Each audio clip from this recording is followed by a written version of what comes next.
Hi everyone, ಇವತ್ತು ಗಸಗಸೆ ಪಾಯಸ ಮಾಡ್ತಾಯಿದ್ದೀನಿ. ಇದು ಒಂದು ಟೇಬಲ್ ಸ್ಪೂನಷ್ಟು ಅಕ್ಕಿ ಸಣ್ಣ ಉರಿಲಿ ಸ್ವಲ್ಪ ಹುರ್ಕೋಬೇಕು. ಲೋ ಟು ಮೀಡಿಯಮ್ ಫ್ಲೇಮಲ್ಲಿ ಸ್ವಲ್ಪ ಕೆಂಪಗಾಗೋರು ಹುರ್ಕೊಳ್ಳೋಣ.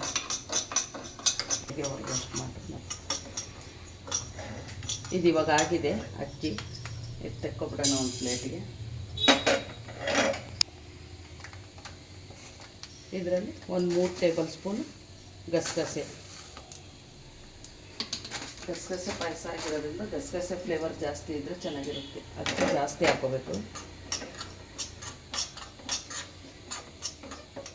ಫುಲ್ ಸಣ್ಣ ಉರಿಲಿ ಸ್ವಲ್ಪ ಫ್ರೈ ಮಾಡ್ಕೊಳ್ಳೋಣ. ಇದು ಇವಾಗ ಆಗಿದೆ, ತೆಕ್ಕೊಳ್ಳೋಣ. ಒಂದು 4 ಏಲಕ್ಕಿ ಹಾಕೊಳ್ಳೋಣ. ಅದ್ರ ಜೊತೆ ಒಂದು 7ರಿಂದ 8 ಗೋಡಂಬಿ, ಒಂದು 7ರಿಂದ 8 ಬಾದಾಮಿ. ಇದು ಹಾಕೋದ್ರಿಂದ ಮಂದಕ್ಕೆ ಚೆನ್ನಾಗಿ ಬರುತ್ತೆ ಪಾಯಸ.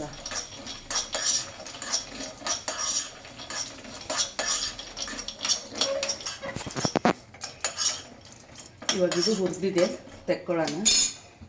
ಆಫ್ ಮಾಡ್ಕೊಬಿಡೋಣ. ಇವಾಗ ಇದರಲ್ಲಿ 1.5 ಕಪ್ಪಷ್ಟು ಬೆಲ್ಲ ಹಾಕೊಳ್ಳೋಣ.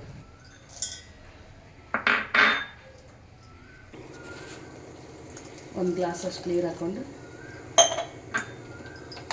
ಬೆಲ್ಲ ಕರಗಿಸ್ಕೊಳ್ಳೋಣ.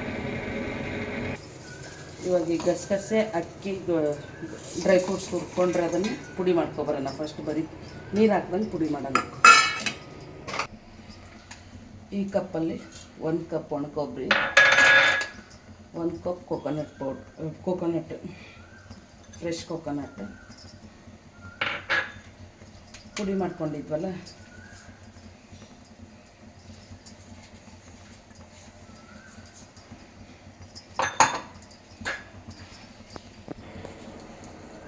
ನೀರು ಹಾಕ್ಕೊಂಡು ನುಣ್ಣಗೆ ರುಬ್ಕೊಬರೋಣ. ಇದು ಇವಾಗ ಬೆಲ್ಲ ಕರಗಿದೆ, ಆಫ್ ಮಾಡ್ಕೊಬಿಡೋಣ. ಅದು ಸ್ವಲ್ಪ ಸೈಡ್ಗಿರಲಿ. ಇಲ್ಲಿ 2 ಸ್ಪೂನ್ ತುಪ್ಪ, ಒಂದು 2ರಿಂದ 3 ಸ್ಪೂನ್ ಹಾಕ್ಕೊಂಡು ಇವಾಗ ರುಬ್ಬಿರೋದು ಹಾಕೊಳ್ಳೋಣ. ನುಣ್ಣದಾಗಿ ರುಬ್ಕೋಬೇಕು.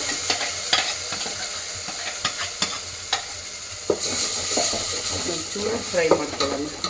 ಗಸಗಸೆ ಕಾಯಿ ಅಕ್ಕಿ ಹಾಕಿರೋದ್ರಿಂದ ತಳ ಹಿಡಿತೈತೆ, ಸ್ವಲ್ಪ ಕೈ ಆಡಿಸ್ತಾನೆ ಇರಬೇಕು.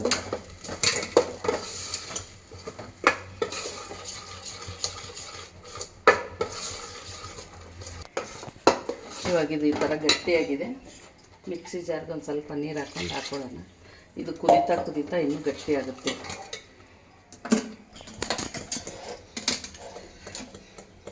ಇವಾಗ ಕರಗಿರೋ ಬೆಲ್ಲನ ಸೋದಿಸ್ಕೊಂಡು ಹಾಕ್ಕೊಳ್ಳೋಣ.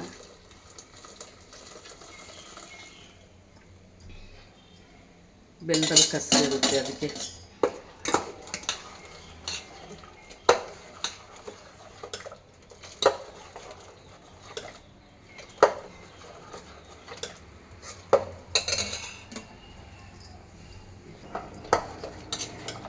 ಇದು ಕುದಿದ ಮೇಲೆ ಇನ್ನೂ ಗಟ್ಟಿಯಾಗುತ್ತೆ.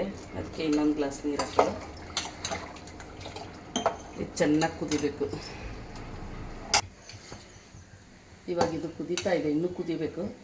ಇದು ಈ ಥರ ಉಕ್ಕು ಬರೋ ಥರ ಆದಾಗ ಸಣ್ಣ ಮಾಡ್ಕೊಂಬಿಡಿ ಗ್ಯಾಸ್. ಉಕ್ಕಿದ್ರೆ ಟೇಸ್ಟ್ ಹೋಗ್ಬಿಡುತ್ತೆ.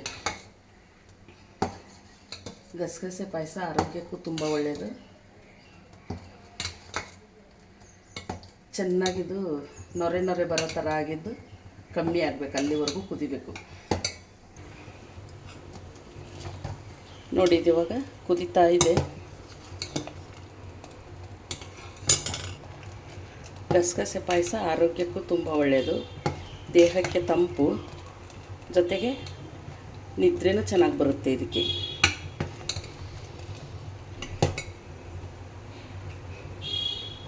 ಈ ಥರ ಚೆನ್ನಾಗಿ ಕುದ್ದಿದ ಮೇಲೆ ಆಫ್ ಮಾಡ್ಕೊಬಿಡೋಣ.